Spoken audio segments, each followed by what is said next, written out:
जगन्नाथ जय जगन्नाथ जय जगन्नाथ स्वामी जय Jagannath. Today I'll speak on appearance of Lord Jagannath. What is the story behind how this deity manifested? So you see here three deities, Jagannath, Baldev, Subhadra. How these deities manifested and who brought these deities to this holy land of Puri. So we'll discuss about that. So long ago, there was a king whose name was Indradumna. This Indradumna king, he was the king of the whole world, and his capital was Avantipur, which is at present, if you see Ujjain, so that was his capital. But he was a very strong devotee, staunch devotee of Lord Krishna. Krishna says in Bhagavad Gita, Paritranaya sadhunam vinasaya cha duskritam dharma samsthapanarthaya sambhavami yuge yuge. To the deliver my devotees and annihilate the miscreants, I advent to this world again and again. So there are various reasons for Lord to appear in this world, but primarily if you see, Lord comes for the pleasure of his devotees, and he always wants to please his devotees. That's why you always hear one of the Lord's name as Bhakt Vatsala. He is the one who is very dear to his devotees. Similarly, that devotee was Maharaj Indradumna, and he had a very ardent desire that I must see Lord face to face in this body. And if a devotee desires something, so it is Krishna's promise that I fulfill that desire. So same way this Indradumna Maharaj, he was, day and night just thinking, how can I see my Lord? Where is he residing? When will the day come when I will be able to witness face to face my Lord? And because of such, desire, he was even sometimes not sleeping, not eating, and he was in a very kind of desperate condition. So one saintly person came to his kingdom once, and he asked, Maharaj, what happened to you? What do you want? So then he told, actually, scriptures say that this saintly person was none other Lord himself. Because see, if you want to see the Lord, अगर आपको भगवान को देखना है, तो there is one qualification you need, that is intense desire. Tatrapi lolyam ekamulyam. Scriptures say that if you have intense desire to see Lord, then Lord will come in front of you. बोलते हैं ना, अगर आपके अंदर तीव्र इच्छा है तो भगवान ही मिल जाएंगे, ढूंढने से तो भगवान ही मिल जाते हैं. तो बट वो तो सही है, लेकिन ढूंढने की तीव्र इच्छा होनी चाहिए. So this Indradumna Maharaj, he had that desire, and he disclosed his desire to this person that, oh dear saintly person, please, do you know where in this age, where Lord resides in this world? Wherever he is, I will go and I'll settle there permanently with my whole family, my kingdom, everything I will take, and I'll settle that place. So that saintly person told Maharaj Indradumna, oh Maharaj Indradumna, I'm so happy to meet a devotee like you. And indeed, it is because your desire. So Lord has manifested himself in this world in the holy land of Purushottam Kshetra. So if you go, towards the east side of Bharatvarsha, so at that time, India was not just a small land like what we see today. The whole world was known as Bharatvarsha previously. And he was telling that towards the southern eastern side, like towards this Bay of Bengal side, if you go, there is a Nilachal Parvat. There is a mountain which is known as Nilachal. Achal means mountain, and Nil means it's a bluish color. And there Lord is residing in the form of Nil Madhav, in the bluish complexion. And he's residing there, with his full opulence, and he is that supreme Lord whom everybody wants to see. All the yogis, those who are meditating upon, and all the great saints, those who are worshipping that Lord residing in that Parvat, in that mountain as Nil Madhav. and he is being worshipped by all the demigods. Indra, Chandra, Vayu, Varun, everybody comes and they worship that Lord Neel Madhav. And in that beautiful place, there is a Vatavriksha, there is a banyan tree which is around 2 mile high. 2 means almost 3 kilometer high. And there is a Rohini Kund. And I have seen with my own eyes that anybody who takes even once bath in that Rohini Kund, he becomes liberated and he goes to the Vaikuntha planets. And I have seen that one crow, he jumped to that Rohini Kund and he got delivered. He went to Vaikuntha planets. Oh Purushotta, oh Indu Maharaj, that place Lord is residing. So now Indu Maharaj was very happy to hear and he was very astonished. Wow, I got to know the location, but he wanted somebody to go and check whether this is really there and just find out. And so he was asking his purohit. He's like in earlier times, kings they used to have their own brahmanas, purohit, who used to worship for them and do all kind of rituals for them. So he asked that purohit, please find out somebody who can go and who can find out this Lord in that Nilachal Parvat. So this purohit told my younger brother, whose name was Vidyapati, oh Maharaj, this Vidyapati, he is very intelligent and he is also a great devotee of Lord, and he would go. I am firmly confident that he can go and he can find out that place for you. Please do not worry. And once he confirms, then all of us will go and will reside there only. So this Vidyapati was appointed this task that you go and you find out, this place in Purushottam Kshetra. So Vidyapati was very happy. He told, wow, today my life is being getting fulfilled. My life is getting, oh no, such a great opportunity has come to me that I will see the Lord face to face. I will see the Lord of the universe face to face. And that's my great opportunity, greatest blessing upon me. And once I see the Lord, then my life is successful.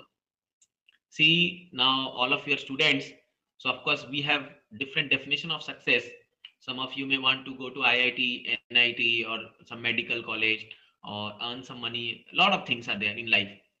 But according to scriptures, if you can achieve God consciousness, or if you can achieve Krishna consciousness, and you get to see the Lord face to face, that is the greatest success of life. And since ages, since thousands and millions of years, people have been trying to achieve this success, which is very rare, very, very rare, very rare. So that's why all of you are so fortunate that you are actually getting hint that how to approach the Lord, that process you're getting. Same happiness Vidyapati was feeling, that today I got the chance to go and meet the Lord. And he happily went with some of his associates he took, and he happily went towards that direction of Purushottam Kshetra.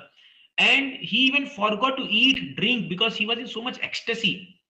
Like sometimes when you are so happy, you are engrossed in something and you are so happy, like playing games or something, you even forget to eat and drink, just time passes away. Same happened with this Vidyapati. He was so happy that today I'll meet my Lord, today I'll meet my Lord. He was just going, crossing mountains, crossing rivers, crossing terrain lands, and so many places he crossed and crossed, and he reached that place of Purushottam Kshetra. And there he saw beautiful mountains, beautiful gardens, beautiful forest, all with lush green. And such a beautiful sight, and such great fragrance was coming from that place. And he was mesmerized by seeing that. And he could see from the distance this Vatavriksha ना, उनको दूर से वो जो banyan tree है वो दिख रहा था पूरा, और उनको रोहिणी कुंड भी जो है वहां से उनको वो महक और वो खुशबू आ रही थी. So then he went little further and he saw some of the people coming from that side. So they were all from Sabar Jati. So these Sabar, like these are all raising hogs. So these people are coming, and amongst them there was one person, one particular old person whose name was Vishwabasu. So this person, he was carrying some worshipping paraphernalia. वो कुछ पूजा की सामग्री ले रखे थे, फूल, चंदन, अगरबत्ती ऐसा, और उनमें से बहुत ही दिव्य सुगंध आ रहा था. Highly that fragrant this was coming from that all the paraphernalia which he was carrying. So immediately he asked that Vishwabasu Sabar, अरे from where you are coming, please tell me, आप कहाँ से आ रहे हैं? तो उन्होंने बताया कि मैं अभी अभी नील माधव का वर्शिप करके आ रहा हूँ। और नील माधव, तो बोले कहाँ है वो नील माधव, कहाँ रहते हो भगवान? तो बोले ये नील माधव भगवान इस पर्वत के ऊपर रहते हैं, और ये बहुत ही कॉन्फिडेंशियल जगह है, यहाँ हर कोई जा नहीं सकता।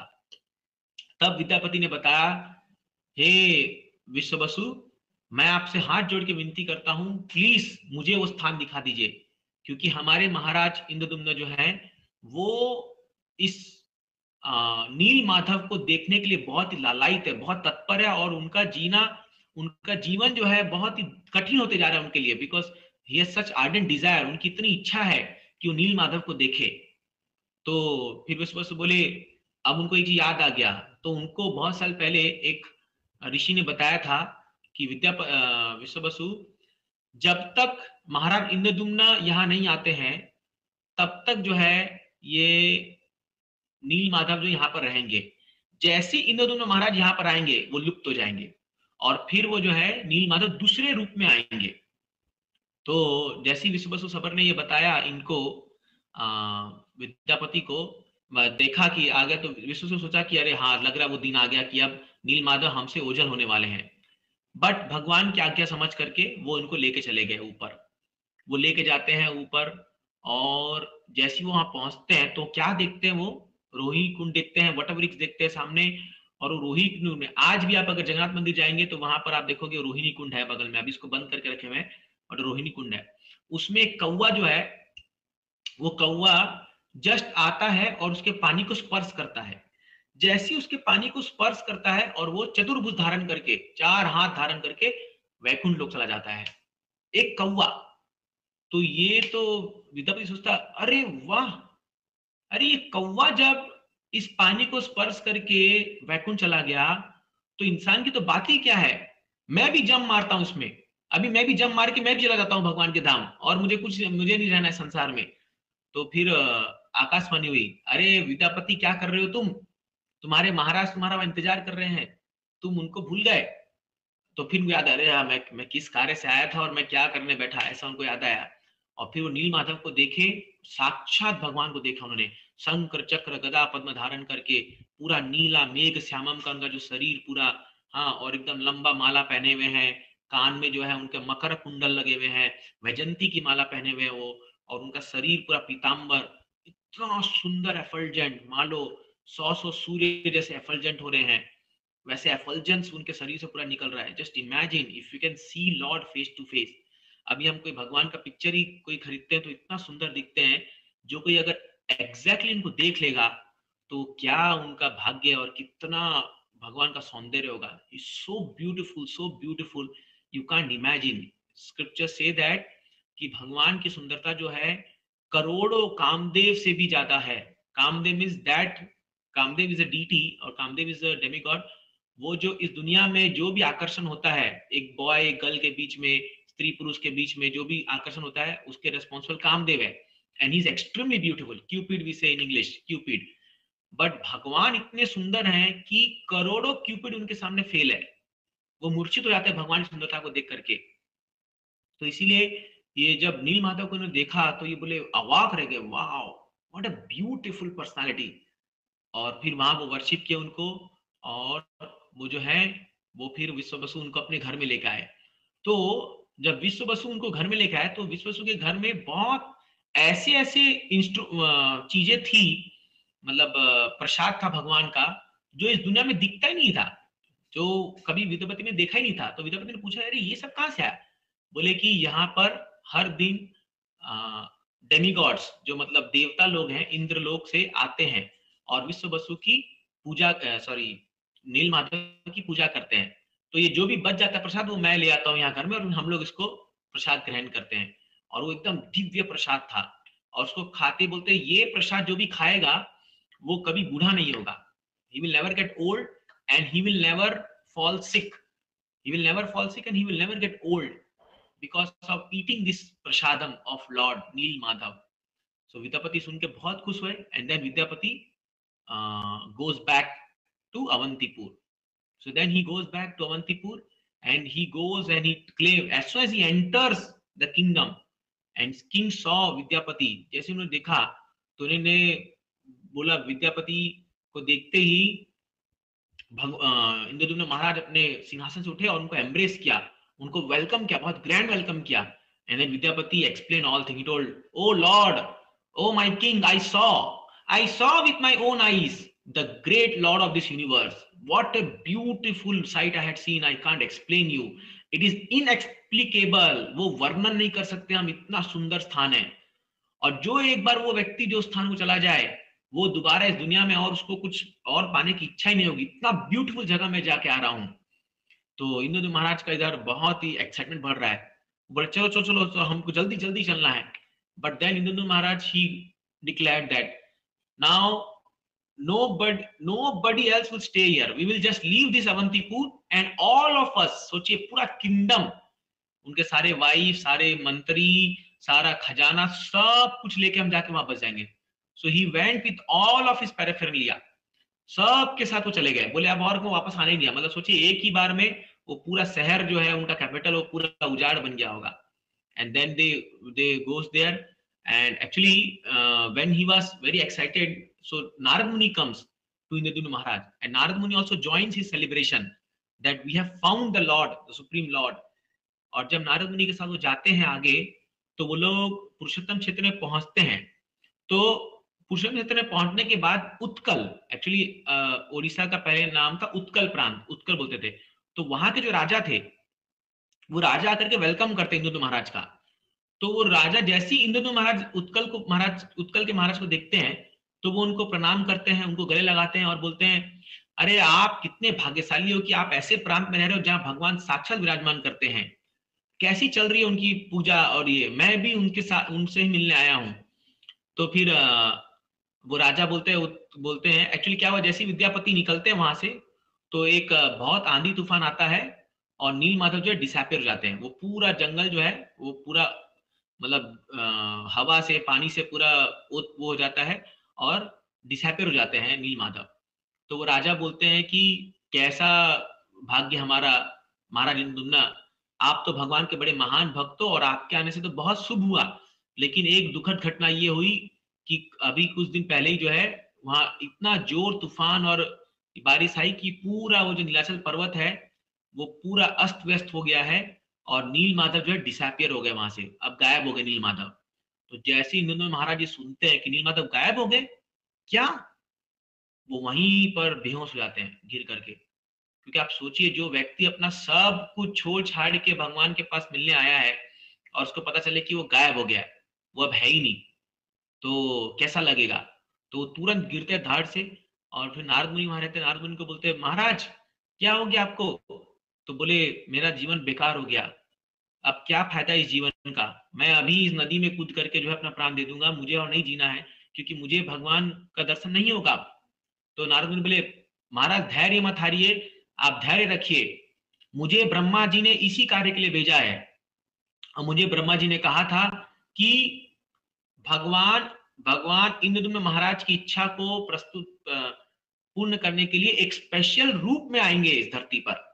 तो महाराज आप उसकी प्रतीक्षा कीजिए और भगवान जरूर आपको दर्शन देगा, आप चिंता मत कीजिए। तो फिर नारद मुनि बोलते हैं, महाराज आप एक यज्ञ कीजिए, अश्वमेध यज्ञ कीजिए, 1000 अश्वमेध यज्ञ। तो क्या होता है, फिर नारद मुनि के बातों से इंस्पिरेशन लेकर के ये अश्वमेध यज्ञ करना शुरू करते हैं। और अश्वमेध यज्ञ करते करते 999, हाँ, तो 999 यज्ञ जब होता है, जब 1000वां यज्ञ होता है, जब संपन्न करने, जब जाहिर करने के लिए, तब एक आकाशवाणी होती है, महाराज इंद्रद्युम्न आपके यज्ञ, आपके तपस्या और आपके भक्ति से मैं बहुत खुश हूं, और अब मैं एक दारू ब्रह्म के रूप में आप प्रकट होऊंगा। तो अभी समुद्र के रास्ते से एक बहुत बड़ा लॉग ऑफ वुड, एक लकड़ी का पूरा ढेर आएगा, और आप उसको ले जा करके आप उसमें डीटी कार्विंग कराइए, मेरा विग्रह बनवाइए, मेरा डीटी बनवाइए। तो और वो डीटी बनाने के लिए भी मैं ही एक व्यक्ति को भेजूंगा। वो जैसे ही आप उसको ले जा करके वेदी पर रखोगे, वेदी मतलब सिंहासन, एक आसन पर रखोगे, वो मेरा मैं एक व्यक्ति को भेजूंगा, एक बूढ़ा व्यक्ति, वो आकर के डीटी कार्विंग करेगा, लेकिन कोई उसको डिस्टर्ब नहीं करेगा।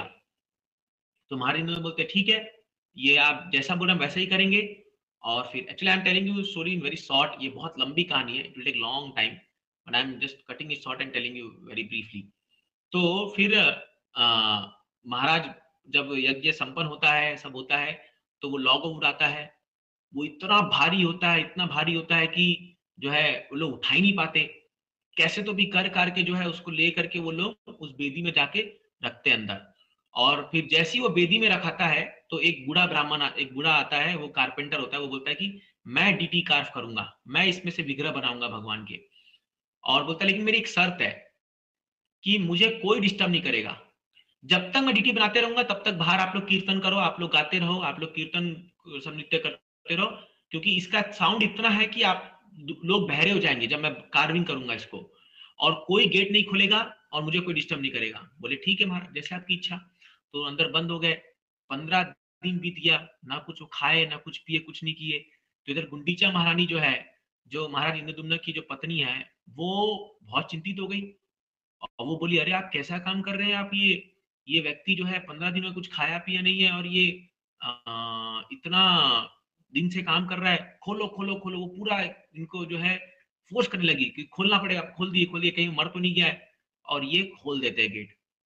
तो जैसे ही गेट खोलते हैं वो गायब हो जाता है। वो एक्चुअली साथ साथ he was like Vishwakarma only, जो आए थे डीटी कार्व करने के लिए।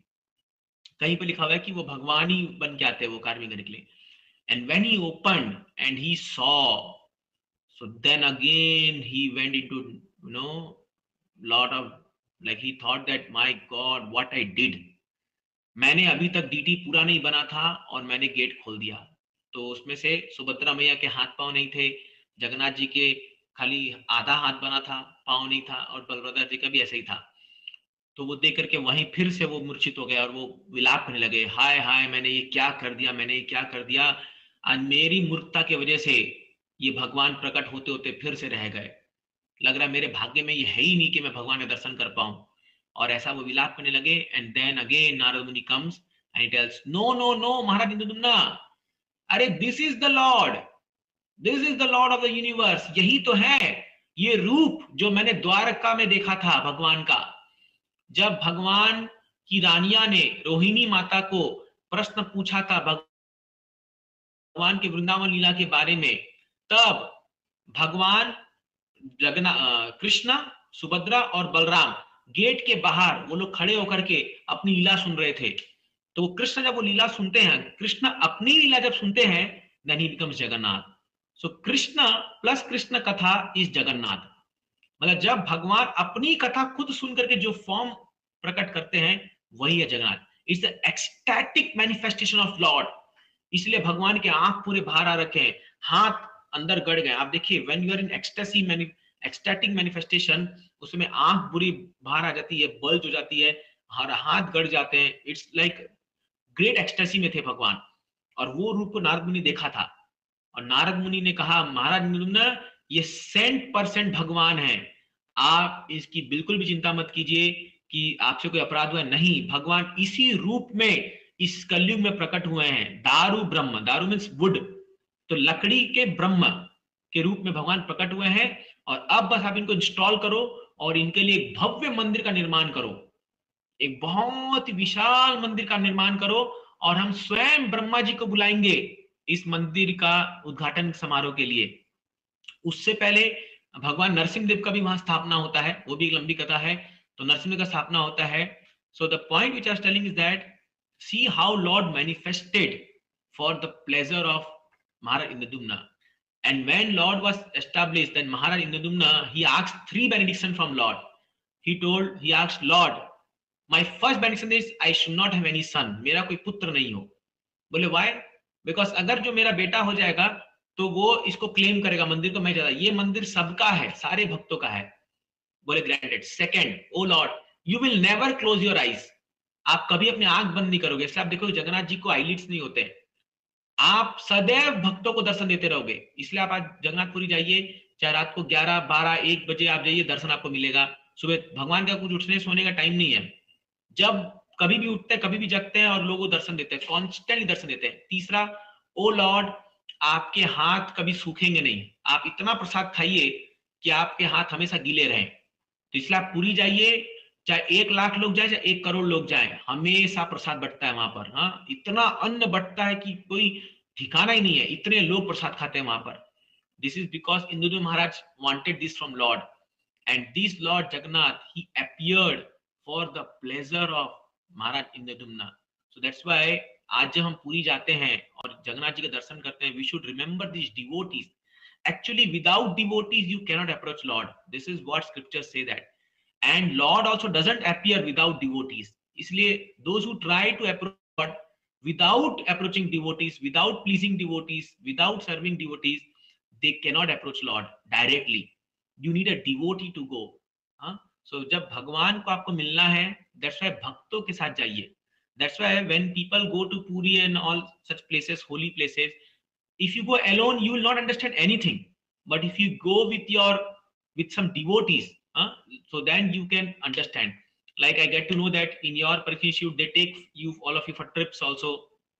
There are some occasions where they take you for Rath Yatra to Mayapur.